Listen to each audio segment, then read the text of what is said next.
On today's show, we're going to show you how to replace that XT-60 connector for your Ender 3. Stay tuned.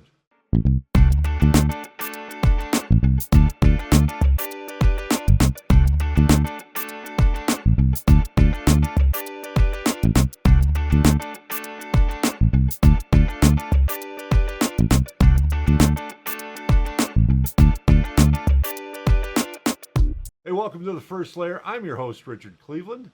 This is a show that explores the world of 3D printing, and today is no different. Today what we're going to do is we are going to talk a little bit about how to repair that XT-60 connector that came with your Ender 3. I'm going to show you how to solder it up the right way and get it all set up on your Ender 3. Now, I do want to remind you that we've got a contest going on for our great 2019 tool giveaway, and how you can enter is all you got to do is be subscribed, like this video, and put a comment down below with the hashtag Year of the Maker, and you'll get entered into our draw. We are going to be drawing that winner on the 22nd of January, so we're only about a week and a half away, so you want to make sure that you get in on that. Let's just dive right into what we're talking about today.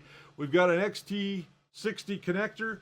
We've got some wire, we've got some solder, we've got our clippers, and we're all set to go. So I'm going to switch cameras here right now to my over-the-shoulder camera so you guys can see what we've got. As I said, we've got that XT-60 connector. We've got a couple of spades or spade connectors. We've got our solder. We've got our clippers, our helping hands. Very important to have a set of these. We've got our wire strippers and crimpers. And then we have my Jaws set of crimpers, or wire strippers. I really like these guys because they do a nice job. And then we've got a little bit of heat shrink tubing that we're going to put over the ends. What you want to do first. Now, the ones that came out, I think in the October batch of 3D printers, anything that I think came out in October or November, anything that was manufactured in that time, has these little connectors right here. Let me see if I can go to another camera here, and we'll see if we can't get a close-up of that. So you can see here we've got the connectors, and you'll see that on the ones that Creality has been using, they're a full barrel on the latest editions, and they've been crimping these connectors. These connectors really need to be soldered because that's how you get the best connection out of them.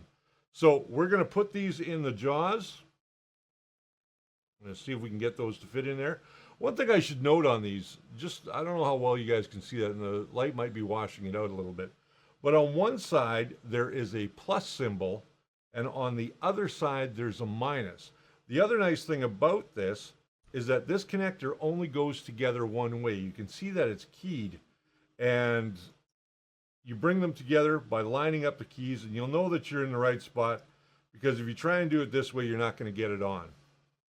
So if you turn it around and you just pop that on there, it's a nice snug fit, and it should work for you each and every time. All right, so let's start with getting that into our jaws so we can see it there. Let me see if I can turn that so you guys will be able to see it. There we go. Now, this side here, which is the beveled side, is our side for the negative. And we always know that our negative wire is going to be black and that our positive wire is red. So what I'm going to do is I'm just going to open these up just a little bit, spread them out. So they're just like that. We have the other side here. I'm going to grab a little bit of heat shrink tubing because we're going to need that as well. And let's see, I've got some smaller pieces in here. That should be good. That'll go over the wire nicely. And I'll just clip that off.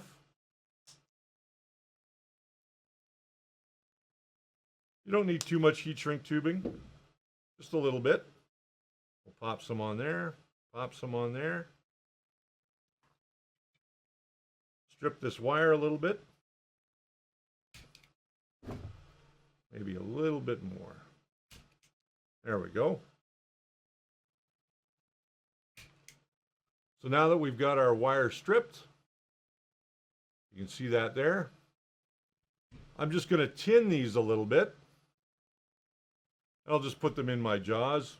My soldering iron has been heating up for a while now. Just going to grab a little bit of solder here. Clean my tip.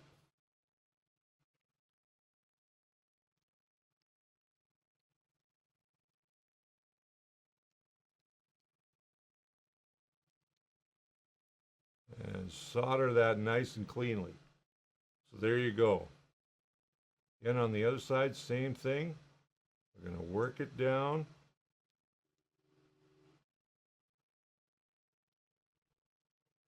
And there we go. Now I also want to tin these a little bit, not too much.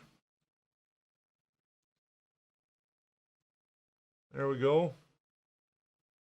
Just so I got some solder in there. And now I will take my wire, take my negative wire first.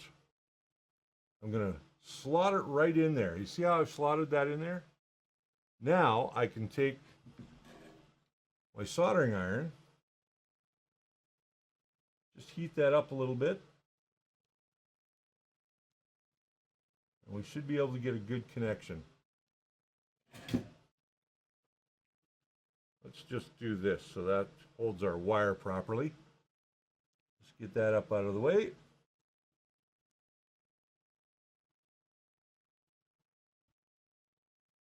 Socket this down in there.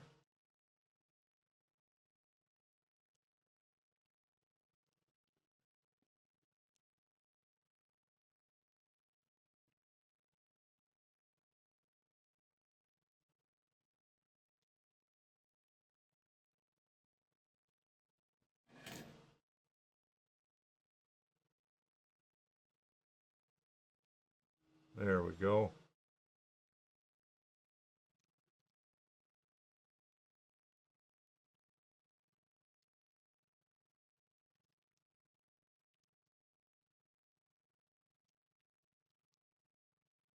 Sometimes you just need an extra pair of hands.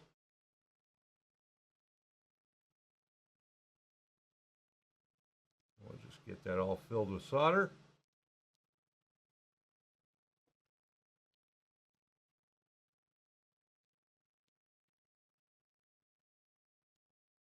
There we go. We now have that connection in there. Try and keep that up, and we'll just backfill that a little bit with some more solder.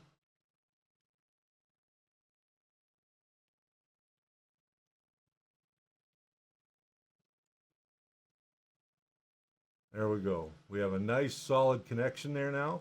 We can just slide that piece of heat shrink tubing right over top.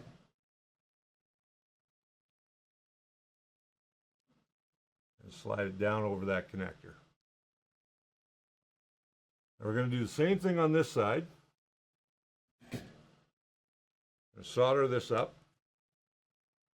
A little bit more solder in there.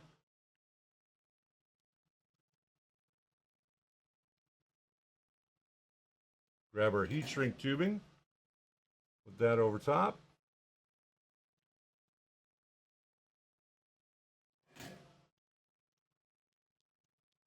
Now I'm right-handed, so this is a little awkward for me.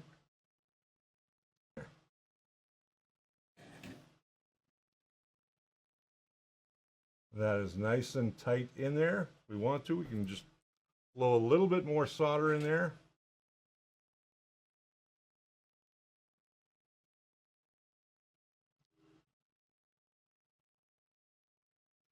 We got a nice connection. We can bring our heat shrink tubing down over top, and we can take our lighter to it, heat that up, and we are good to go.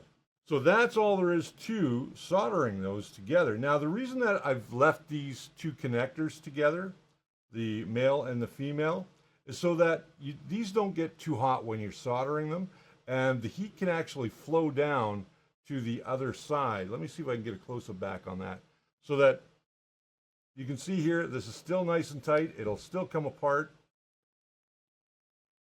and away we go. So now we're just going to we're just going to grab a lighter, we're going to heat shrink or shrink the tubing on this, and then that side is good to go. All right, so I've got my heat gun here, and we are now just going to take our end here, and we're just going to shrink this. Let me cut to the over the shoulder shot here. And we're just going to let that shrink up. There it goes.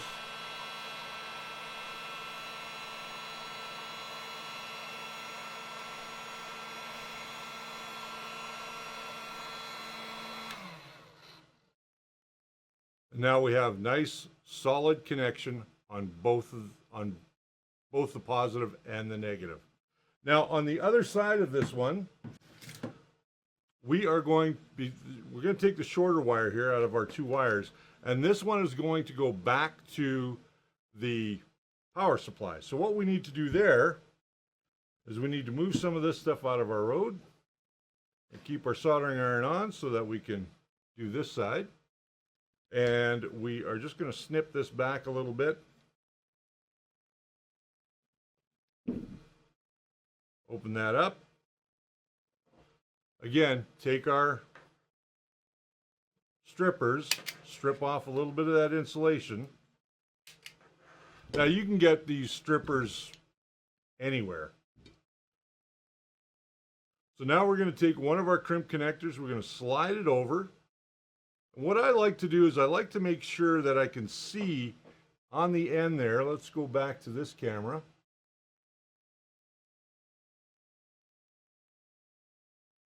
I like to be able to see a little bit of the wire just coming to the very top there.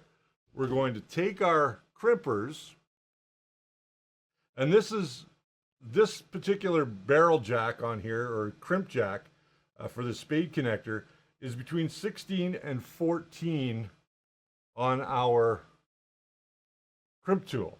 And I know that this is 14 gauge wire, so that's what we're going to crimp down now. And all you simply do is just put it into the jaws, find a comfortable spot, make sure that that wire is up in there, and give it a good squeeze. Test it. That's on there for life. Let's do the other side.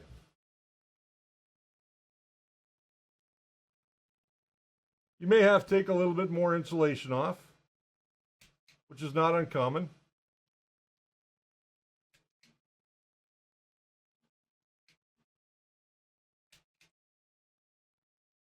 There we go.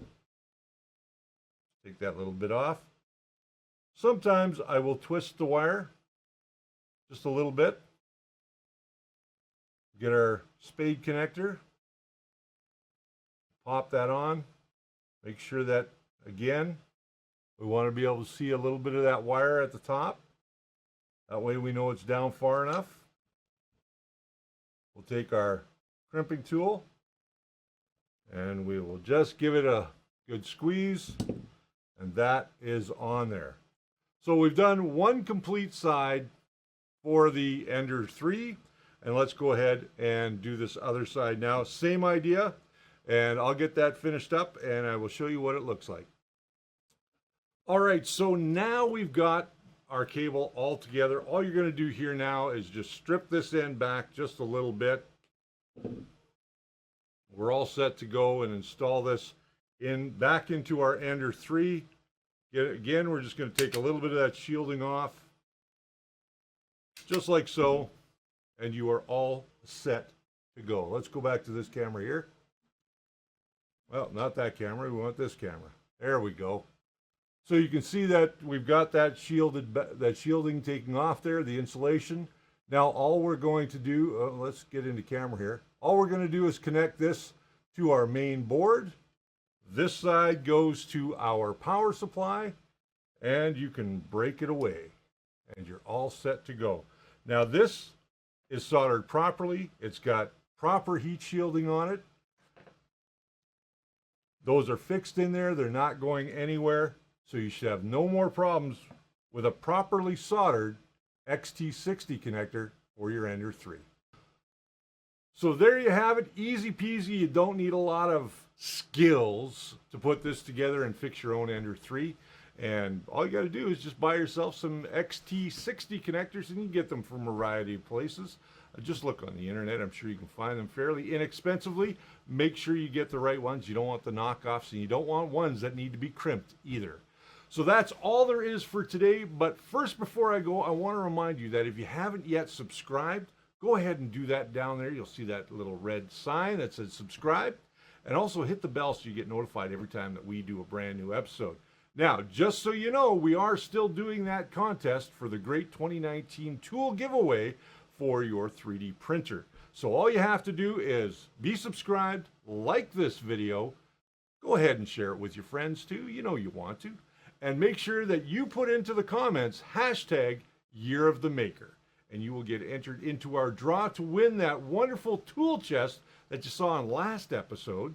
And there's also going to be some extras in there that we're not going to tell you about, but it'll be a big surprise when you get it. So I want to thank Spool 3D for all of their assistance in giving us this wonderful place to go ahead and do our show from.